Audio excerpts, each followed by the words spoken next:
Chapter 1. Sukdulan hanggang langit ang galit ni Neva sa kanyang tiyahin na si Claudia. Sinira nito ang kanyang pamilya. Nagpakamatay ang kanyang pinakamamahal na ina sa sama ng loob. Pinagtangkaan din siya nitong patayin. Nang inakala nitong patay na siya ay kinuha nito ang lahat ng kanya. Makalipas ang ilang taon ay handa na siyang bawin dito ang lahat ng kanya. Ibabalik niya dito ang sakit na binigay nito sa kanilang mag-ina.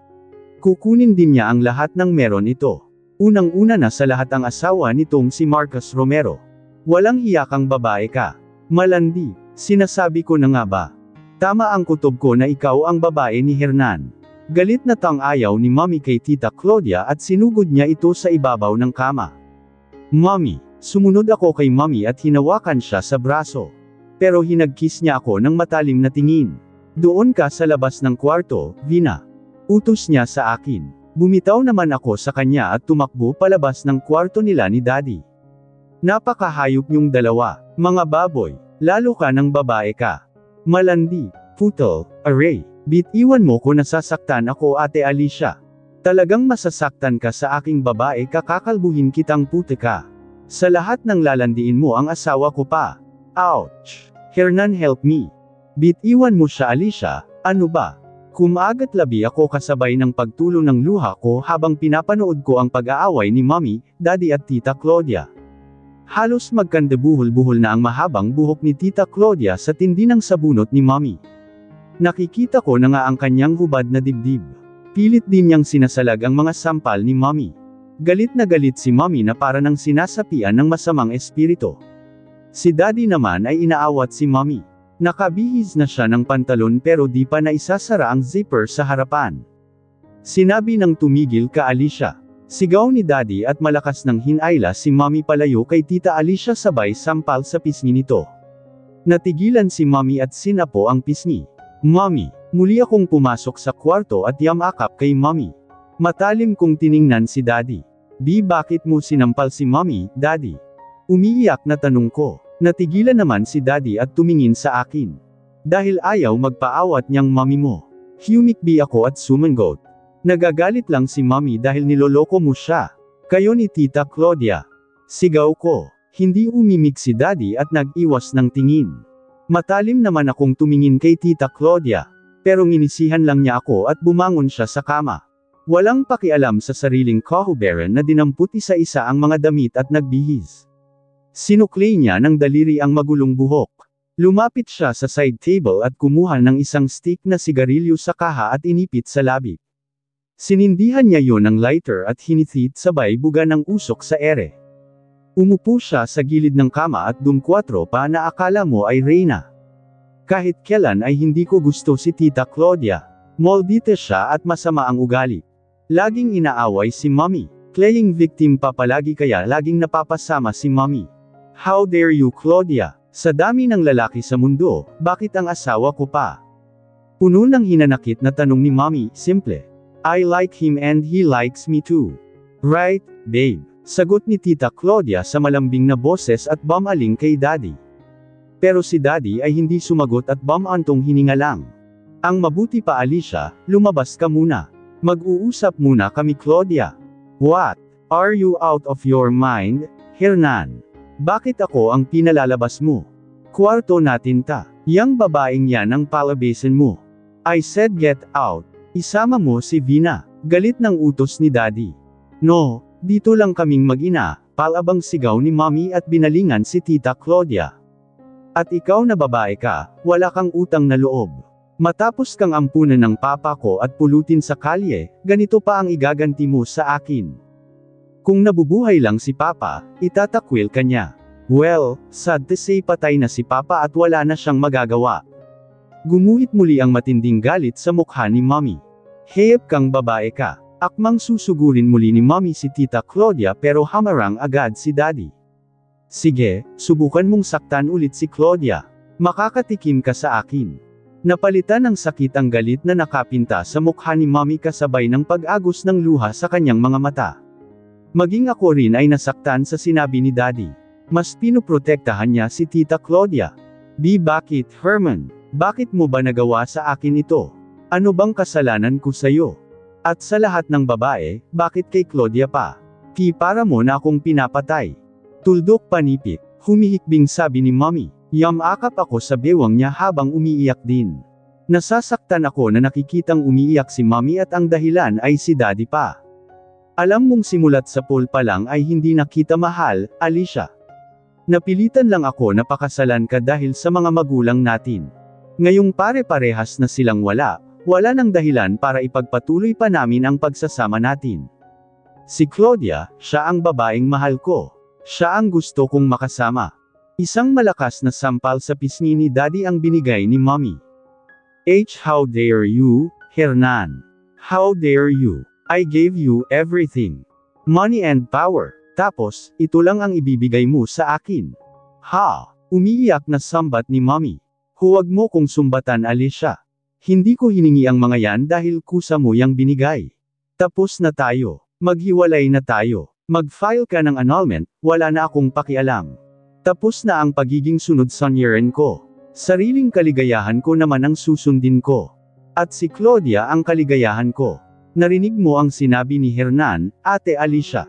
Wala na siyang pakialam sa'yo at hindi kanya mahal. Ako ang mahal ni Hernan.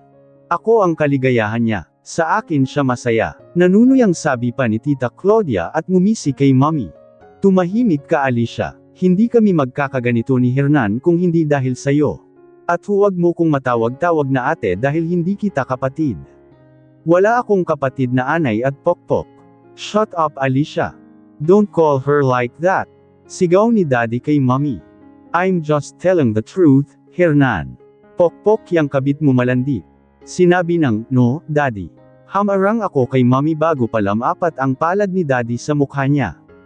Natigilan naman si Daddy at tumingin sa akin. Huwag niyo pong sasaktan si Mommy. Umiiyak na sabi ko. Binaba ni Daddy ang kamay at matalim na tumingin kay Mommy. Umalis na kayo ni Vina. Hindi ko na kayo kailangan. Parang may punyal na tumarak sa puso ko sa sinabi ni Daddy. Sige Hernan, aalis na kami ng anak mo sa buhay mo. Pero pagsisisihan mo ito, mariing sabi ni Mommy at hinawakan ako sa braso. Halika na, Vina. Hinayla na ako ni Mommy palabas ng kwarto nila ni Daddy. Naiwan doon si Daddy at si Tita Claudia. Malalaki ang hakbang na lumabas Carney sa malaki naming bahay at lumapit sa sasakyan.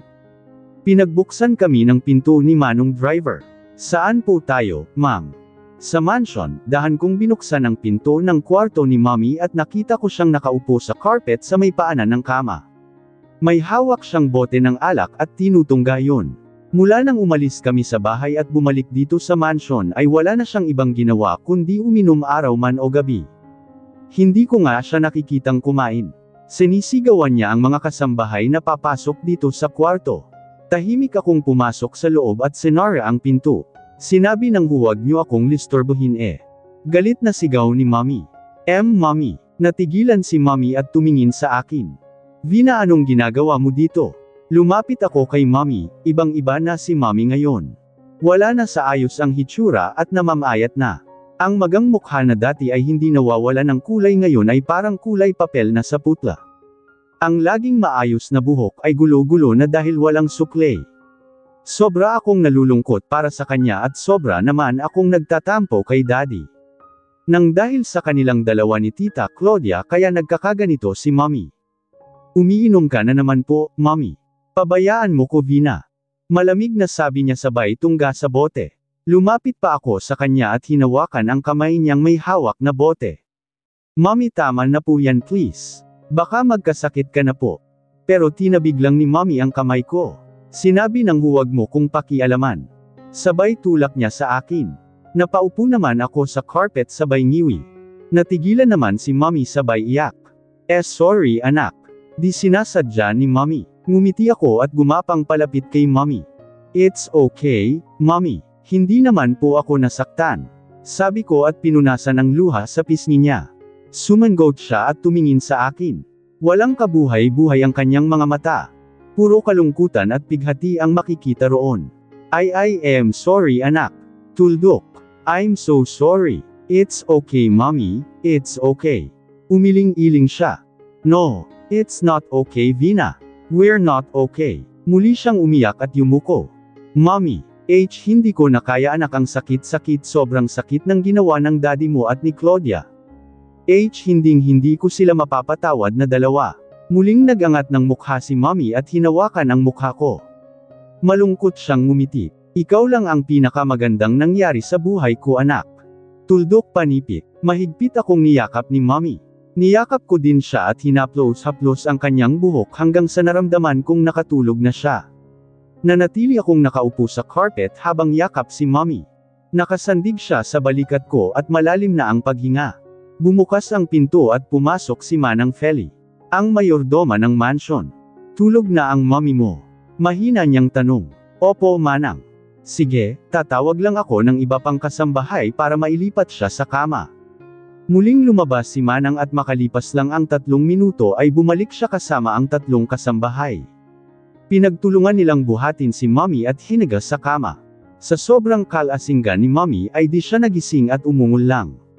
Nilinisan siya ng 2 kasambahay at binihisan. Si Manang Feli naman ay niligpit na ang basyo ng mga bote at basong ginamit ni mommy. Vinaiha, pumasok ka na rin sa kwarto mo. Matulog ka na dahil may pasok ka pa bukas. Opo, Manang. Nilapitan ko si mommy sa kama at hinalikan siya sa pisngi. Good night, mommy. Kinumutan ko si mommy at lumabas na ako ng kwarto. Sana bukas ay maging okay na si mommy. Pumasok na ako sa kwarto ko at dumiretso na sa kama. Kailangan ko ng matulog dahil may pasok pa ako sa school bukas. Tuldok. Sinukbit ko na ang bag sa balikat at lumabas na ng kwarto. Pupuntahan ko muna si mommy sa kwarto niya para magpaalam na papasok na ako sa school. Kumunot ang noo ko nang makita si Manang Feli, ang 2 kasambahay at driver na nagkukumpulan sa harap ng pinto ng kwarto ni mommy. Lumapit ako sa kanila. Ano pong nangyayari, Manang? Lumingon sa akin si Manang Feli. May pag-aalala sa kanyang mukha. Kanina pa kami katok ng katok pero hindi binunuksan ng mommy mo. Nag-aalala na kami. Lumapit ako sa pinto. Binigyan naman ako ng espasyo ng mga kasambahay. Malakas akong kumatok sa pinto. Mommy, open the door please. Sabi ko, pero walang sumasagot sa loob at walang nagbubukas ng pinto. Mommy, patuloy ko pa ring tawag habang kumakatok. Maya-maya ay pinakuha na ni Manang Feli ang master key. Nilapat ko naman ang tenga sa pinto. Wala akong naririnig sa loob. Nag-uumpisa na rin akong mag-alala. Hindi matagal magbukas ng pinto si mommy. 3 katok lang ay nagbubukas na siya dahil ayaw niya ng maingay. Heto na po ang master key, Manang. Anang kasambahay at binigay kay Manang Fe ang master key. Kinuha naman yun ni Manang. Tabi ka muna, Vina. Bubuksan ko ang pinto. Tumabi naman ako at hinayaan si Manang Feli na buksan ang pinto. At wala pang ang ilang segundo ay bukas na ang pinto. Unang pumasok si Manang at sumando naman ako. Pumasok din ang 2 kasambahay. Magulo ang kama pero wala si mommy.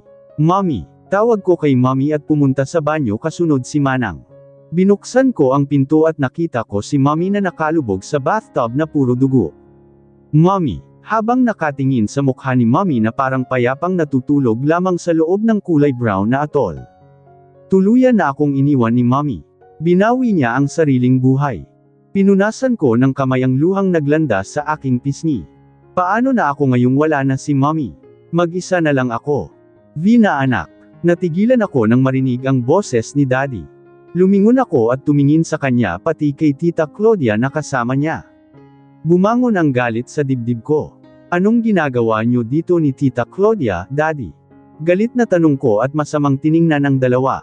Bumantong hininga si Daddy at akmang hahawakan ako sa balikat pero tinabig ko ang kanyang kamay. Si Tita Claudia naman ay humalukip-kap at umirap pa sa akin. Tumabi naman sa akin si Manang Feli at tumingin kay Daddy. Good evening po, sir. Tumango lang si Daddy habang nakatingin sa akin. Anak, alam kong galit ka sa akin, talagang galit ako sa inyo. Sa inyong dalawa ni Tita Claudia. Nang dahil sa inyo kaya namatay si Mommy, galit na sabi ko sa mataas na boses kaya napatingin sa amin ang mga bisita. Lower your voice, Vina. Nakakahiya sa mga bisita. Saway sa akin ni Daddy. Dapat lang talaga kayong mahiya, Daddy. Kayong dalawa ni Tita Claudia. Gosh Hernan, sawayin mo yang anak mo. Baka kung ano ang isipin ng mga bisita dito. Mahinang utos ni Tita Claudia kay Daddy sa mariing boses at pinandilatan pa niya ako ng mata. Sinaman ko siya lalo ng tingin. Napahimas naman si Daddy sa noo at bumaling kay Manang Feli. Ilayo mo muna dito si Vina, Feli. Opo sir. Hinawakan ako ni Manang Feli sa balikat. Halika ka muna Vina. No, dito lang ako sa tabi ni Mommy. Hindi ko iliwan si Mommy, Manang. Sige na Vina, sumama ka na muna sa akin bago pa magalit ang daddy mo. Pakiusap sa akin ni Manang habang hinihila na ako palayo sa kabaong ni Mommy. No Manang, dapat sila ang wala dito dahil galit si Mommy sa kanila. Sigaw ko, I'm sorry everyone. Masyadong stress ang anak ko at hindi matanggap ang nangyari sa mommy niya. At maraming salamat sa pagdalaw niyo dito sa burol ng aking asawa. Tuldok panipik, mga salitang huli kong narinig bago ako ipinasok ni Manang Feli sa isang silid. Tuluyan na akong umiyak, halo-halo na ang nararamdaman ko. Lungkot, pighati at galit sa ama. Tahan na Vina, alaw sa akin ni Manang Feli at hinimas-himas ang braso ko. Di dapat wala silang dalawa dito ni Tita Claudia, Manang. Galit sa kanila si Mommy. And nagpakamatay si Mommy dahil sa kanila. Niwan ako ni Mommy dahil sa kanila. Galit ako kay Daddy. Ayoko siyang makita. Humihikbing sabi ko, Daddy mo pa rin siya, Vina. Ano man ang nagawa niyang kasalanan sa Mommy mo ay Daddy mo pa rin siya. Mahal ka pa rin ng Daddy mo. Hindi niya ako mahal, Manang. Mas pinili niya si Tita Claudia kesa sa amin ni Mommy. Bamantong hininga si Manang Feli at pinunasan ang luha sa aking pisngi. Sana ay magkaayos kayo ng Daddy mo ngayong wala na ang Mommy mo. Makalipas ang 3 araw na burol ay nilibing na si Mommy. Marami ang nakilibing sa kanya. Mga kaibigan at kasama sa trabaho, sa loob din ng 3 araw na madalas kung makita si Daddy ay lagi niyang kasama si Tita Claudia na may paiyak-iyak pa sa harap ng mga bisita na akala mo ay isa talaga siyang mabait na kapatid kay Mommy. Tinangka din akong kausapin ni Daddy pero di ko siya iniimik at hindi pinapansin. Sinabihan naman ako ni Manang Feli na huwag ko nang awayin si Daddy sa burol ni Mommy para maging tahimik ang pagpapahinga ni Mommy. Tahimik akong lumuluha habang hinahaplos ko ang picture ni Mommy na masayang nakangiti. Sobrang miss ko na siya. Araw-araw ko siyang mamimiss. Lalo na ang bonding naming dalawa. I love you Mommy. Niyakap ko ang picture ni Mommy. Lumingon ako sa pinto ng bumukasyon. Malamig kong tiningnan si Daddy na lumapit sa akin. Vina anak, let's talk please. Bamantong hininga ko at hindi umimik. You're still mad at me I know. Sinisisi mo rin ako sa pagkawala ng Mommy mo. Hindi kita masisisi dahil may kasalan ako. Malaki ang kasalanan mo kay Mommy, Daddy. Niloko mo siya. Niloko nyo ni Tita Claudia. I know anak, I know. Pero hindi ko ginasto ang nangyari sa Mommy mo. Lumunok ako at pinahid ang luha sa pisngi. Ang sabi nyo ayaw nyo na kaming makita ni Mommy. Hindi mo na kami mahal. Bamantong hininga siya. Nasabi ko lang na ayoko na kayong makita dahil sa bug zone ng damdamin ko. Totoong hindi ko mahal ang Mommy mo pero hindi ikaw, anak. Anak kita at mahal na mahal kita. Tumingin ako kay Daddy. Pero mas mahal mo si Tita Claudia. Magkaiba kayo Vina. Mahal ko siya bilang babae at ikaw mahal kita dahil anak kita. Hinawakan ni Daddy ang kamay ko. Listen Vina anak, ngayong wala na ang Mommy mo tayong dalawa na lang ang naiwan. Pwede tayong bumuo ulit ng pamilya kasama ang Tita Claudia mo. Binawi ko ang kamay. No way, Dad, hindi ko kayang i-betray si Mommy kahit patay na siya. Si Tita Claudia ang dahilan kung bakit nasira ang family natin at nagpakamatay si Mommy. Kaya ayoko siyang maging family. Kayong dalawa na lang ang magsama at kalimutan nyo na ako. Galit na sabi ko at humiga sa kama sabay talukbong ng kumot. Tahimik akong muling umiyak.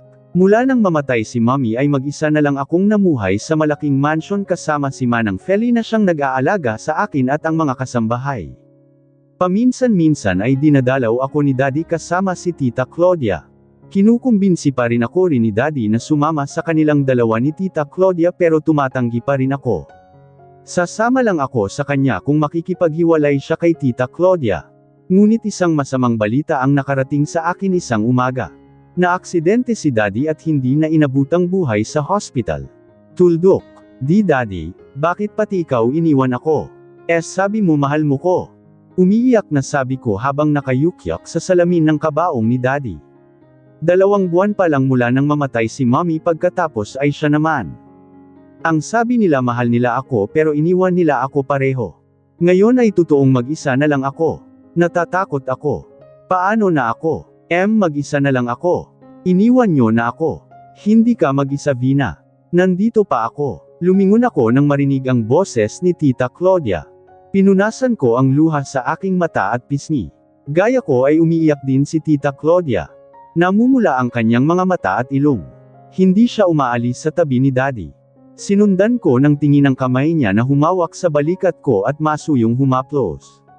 Alam kong galit ka sa akin Vina dahil sa ginawa namin ng daddy mo sa mommy mo. Pero mahal lang namin ng daddy mo ang isa't isa. Lumunok ako at tumingin kay Tita Claudia. And, I just want to say sorry sa mga nagawa ko sa mommy mo. At sa pagsira ko sa family nyo. Tinop-top niya ang bibig at humikbi. Oh God, I'm so sorry. I'm really sorry Vina. Sana patawarin mo ko please. Pinagsisihan ko ang mga ginawa ko. Hindi ako umimik at nakatingin lang kay Tita Claudia.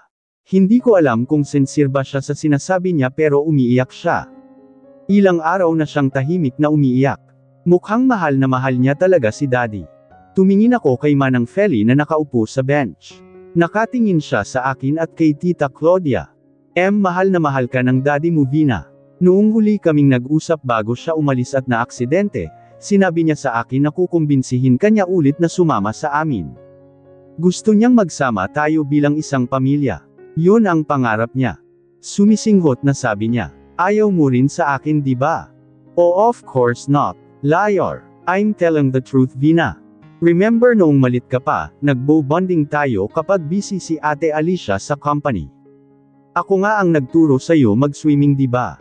Natigil lang yung bonding natin nung lagi na akong inaaway ni Ate Alicia. Ayaw na niyang damaykit ka sa akin.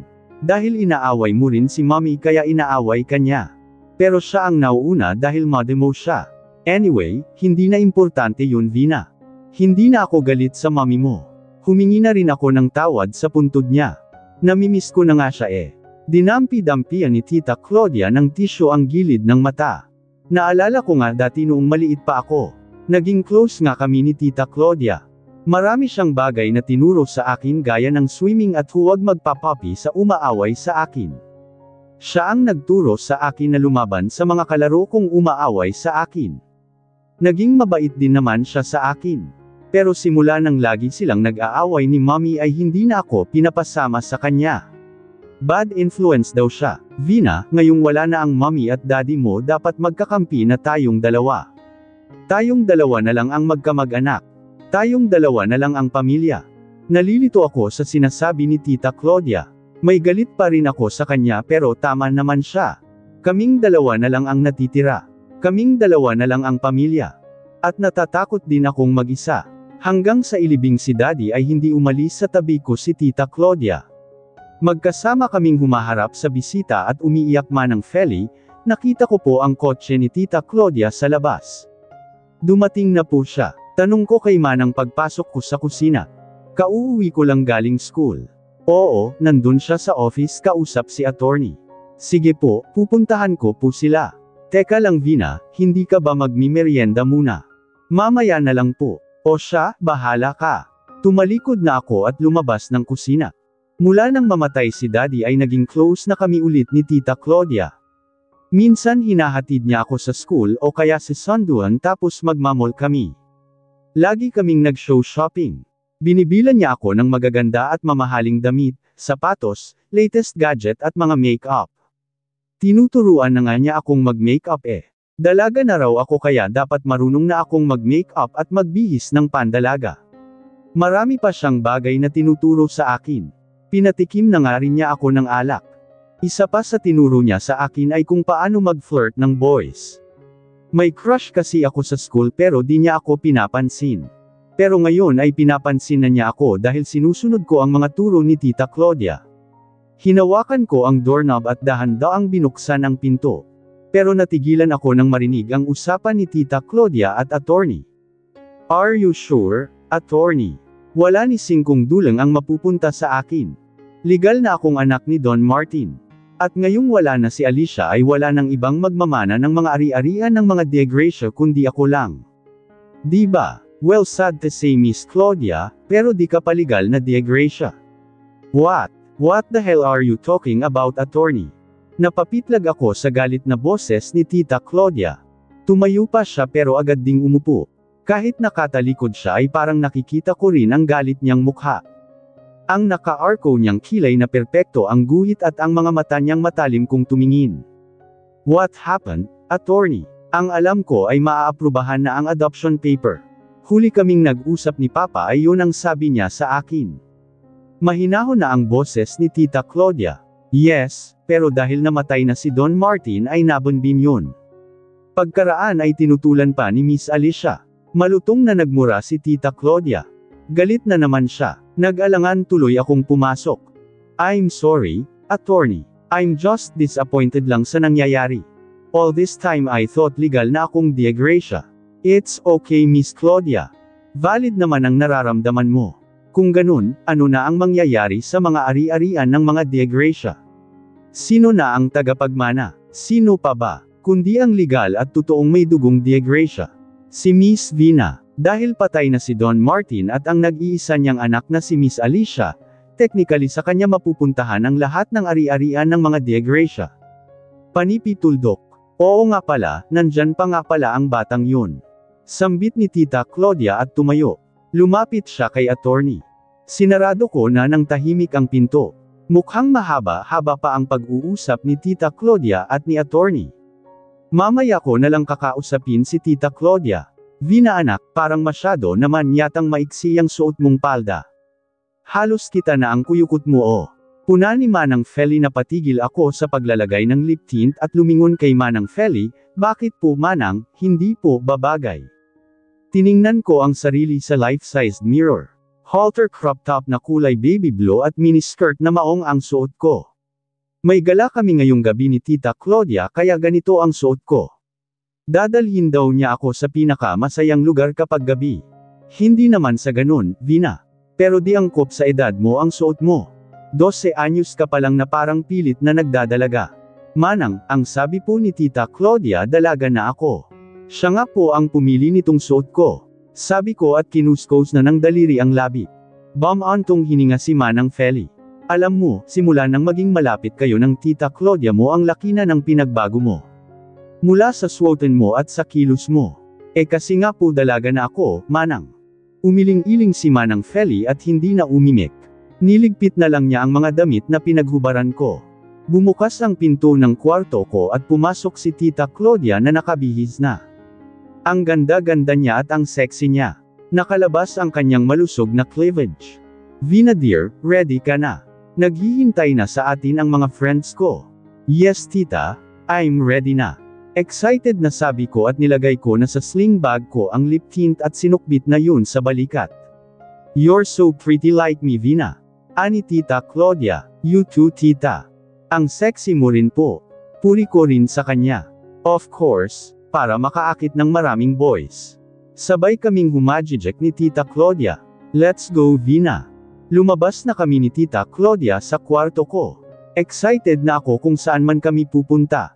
Siguradong masaya yun at mag-e-enjoy ako. Tita Claudia, what are you doing here? Namimalag ang matang tanong ko sa tiyahin.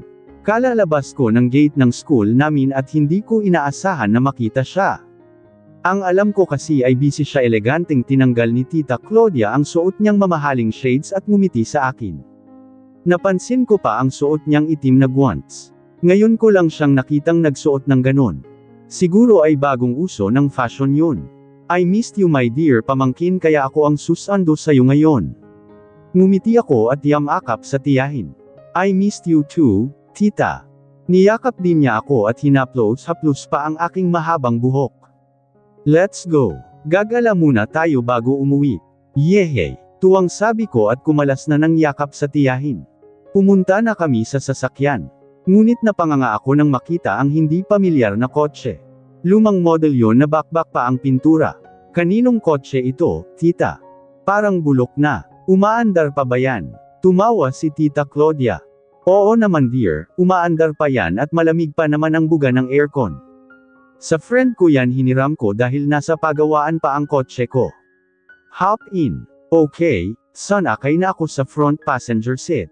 Si Tita Claudia naman ay sumakay sa driver seat. Gumala nga muna kami ni Tita Claudia.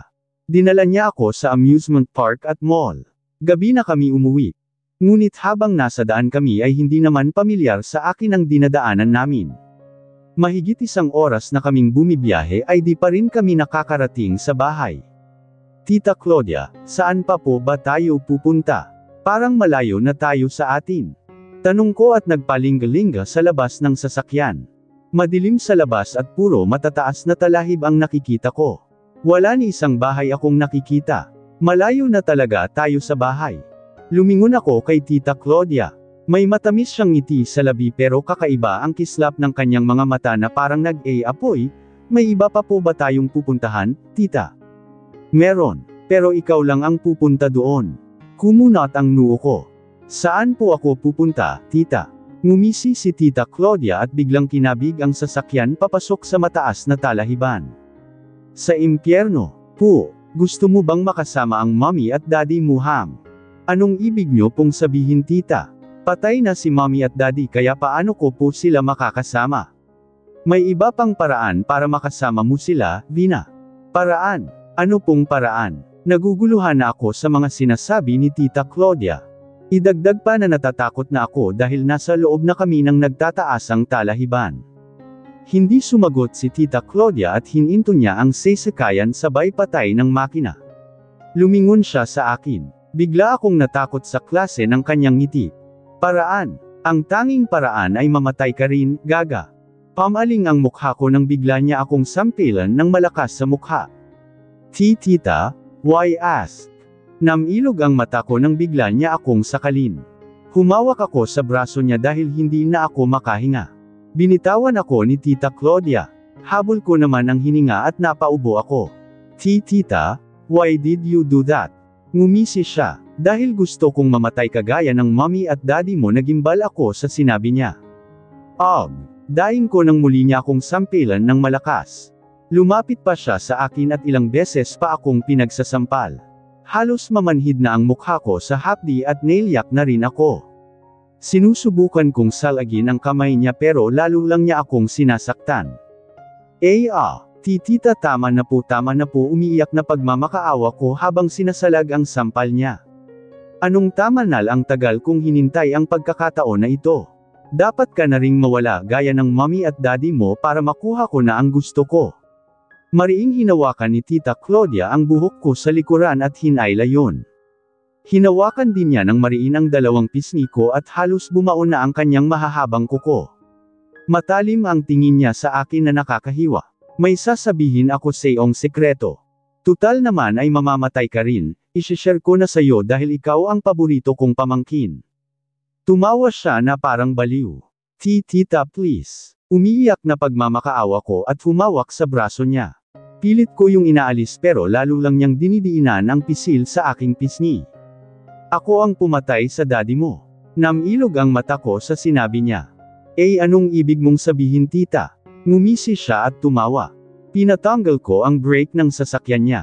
Ayun, naaksidente siya. Sumalpak sa truck. Patay. No, bumalong ang luha ko sa aking mga mata. Yes, my dear pamangkin. Ako ang pumatay sa daddy mo. Dapat ang mommy mo ang una kong papatayin, kaya lang nauna na siyang nagpakamatay. Thanks to her, nagkusa na siya at hindi na ako mahihirapan. Ngayon ikaw naman. I'm sorry my dear pamangkin. Pero kailangan mo ng matigi para makuha ko ang lahat ng yaman mo. Namilog ang mata ko nang makita kong may hawak na baril si Tita Claudia sabay pukpok niya ng malakas sa ulo ko. Nagdilim ang paningin ako idinilat ko ang mga mata. Puti ang naaaninag ko sa nanlalabo kong mga mata. Pero may lumitaw na isang figure ng mukha ng isang babae. Vina anak, gising ka na. Diyos ko, salamat sa Diyos at gising ka na. Unti-unting lumino ang paningin ko at nakita ko ang mukha ni Manang Feli na umiiyak. Manang. Oo ako nga ito Vina. Ang alaga ko gising na. Tuldok. Sandali. Tatawagan ko ang doktor. Nawala sa paningin ko si Manang Feli. Pumikit ako ulit at muling damilat. Sinubukan kong bumangon pero napangiwi ako nang sumigit ang kirot sa aking tagiliran at ulo. Bigla akong nahilo kaya pumikit ako. Hinang-hina din ang pakiramdam ko at wala akong lakas. Vina, sus Mariosep, huwag ka munang gumalaw anak at baka damyugo ang sugat mo. Damilat ako at tumingin kay Manang Feli. Manang ang sakit ng ulo ko at tagiliran ko. Kaya nga huwag ka munang gumalaw. Hayan na ang doktor na titingin sayo. Bumukas ang pinto at pumasok ang may edad na lalaking doktor at isang nurse. Lumapit sila sa akin. Tumabi naman si Manang Feli. Kamusta ang pakiramdam mo, iha? Tanong ng doktor. Nahihilo po ako at masakit ang tagiliran ko. Tuldok panipit. Tumanggo ang doktor at tiningnan ang mga mata ko. Ang nurse naman ay kinuhanan ako ng blood pressure. Naaalala mo ba ang pangalan mo? Tanong ng doktor. Tumanggo ako. Ano ang pangalan mo? Vina po, apelido mo. T. Palencia po. Ilang taon ka na? T12 po. Tuldok panipit. Kung ano-ano pa ang tinanong sa akin ng doktor na sinasagot ko naman. Tiningnan din niya ang mga sugat ko. Pagkatapos ay kinausap niya si Manang Feli. Tuldok, mamatay ka na. Mamatay ka na huwag po. Huwag po Tita Claudia huwag Paul. Dinilat ko ang mata at nagpalingalinga. Wala si Tita Claudia na may hawak na matalim na kutsilyo at sinasaksak ako. Vina, nananaginip ka anak. Tumingin ako kay Manang Feli at humawak sa braso niya. Manang si Tita Claudia papatayin niya po ako. Papatayin niya po ako Manang. Tulungan niyo po ako, kumalma ka Vina, anak. Wala dito si Claudia. Ligtas ka na. Niyakap ako ni Manang Feli at tuluyan naman akong umiyak. Bumalik ang lahat sa alaala ko. Ang mga huli kong netendaan. Si Tita Claudia ang kasama ko. Sinundo niya ako sa school. Ipinasyal niya ako sa amusement park at mall bago daw kami uuwi. Pero hindi kami umuwi. Dinala niya ako sa malayong lugar na may matataas na talahib. Pagkatapos ay sinaktan niya ako. Gusto niya akong patayin. Para siyang baliw. Ang huli kong natatandaan ay may hawak siyang baril.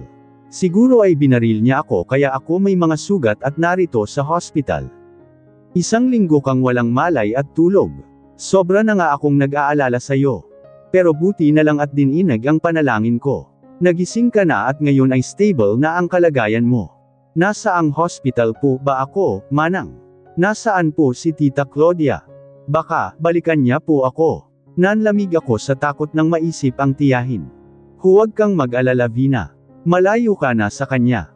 Hindi kanya makikita. Nandito ka sa malayong probinsya. Sa probinsya namin ng kapatid ko. Nakahinga ako ng maluwag sa sinabi ni Manang Feli. Pero may takot pa rin sa dibdib ko lalo na kapag naiisip si Tita Claudia. Manang natatakot po akong umuwi. Di baka, nasa bahay si Tita Claudia. Gusto niya akong patayin. Bamantong hininga si Manang Feli na titig sa akin. Hinawakan niya ang kamay ko at pinisil-pisil. Hindi ka na makakauwi sa mansion Vina, anak.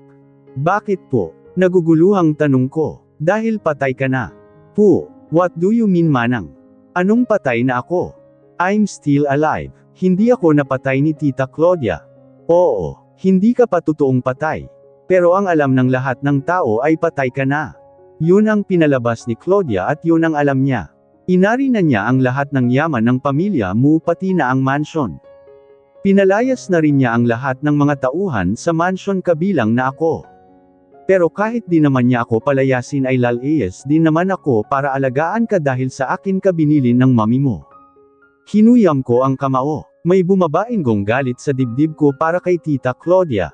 Ang sama-sama ni Tita Claudia, Manang. Inamin niya sa akin na siya ang pumatay kay Daddy. Siya ang nagtanggal ng brake ng sasakyan ni Daddy kaya siya na aksidente. Plano din niyang patayin si Mommy kung hindi lang ito nagpakamatay at isusunod niya ako. Ang sama-sama niya. Akala ko mabait siya. Sumanggot ako at pinunasan ang luhang pamatak sa aking pisngi. Diyos ko, ganun pala kasama ang bruha na yun.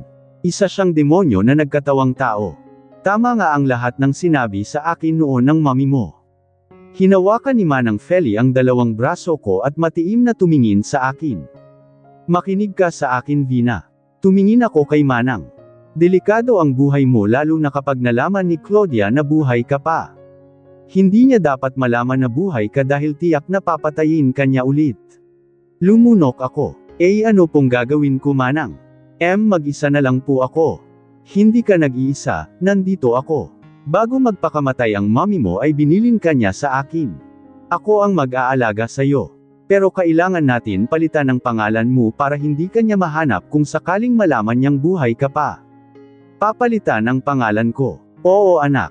Mula ngayon, ikaw na si Niva. Niva Rosal. Pangalan yon ng yumao kong pamangkin. Umawang ang labi ko sa sinabi ni Manang Feli, bumalikwas ako ng bangon at bahagya ng habol ang hininga. Pinahid ko ng kamay ang namumuo kong pawis sa noo at leeg. Bukas naman ang electric fan pero pawis na pawis ako at init na init. Tumayo ako at umalis sa maliit kong kama. Lumabas ako ng kwarto at dumiretso sa kusina. Binuksan ko ang ref at kinuha ang pitchel na may lamang malamig na tubig. Dinala ko yon sa mesa at kumuha ng isang basong nakataob at nagsalin. Diniretsyong inom ko ang malamig na tubig.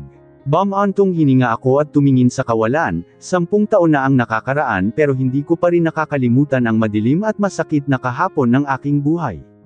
Hanggang sa panaginip ko ay dinadalaw ako nito na parabang nagpapaalala na hindi ako dapat makalimot.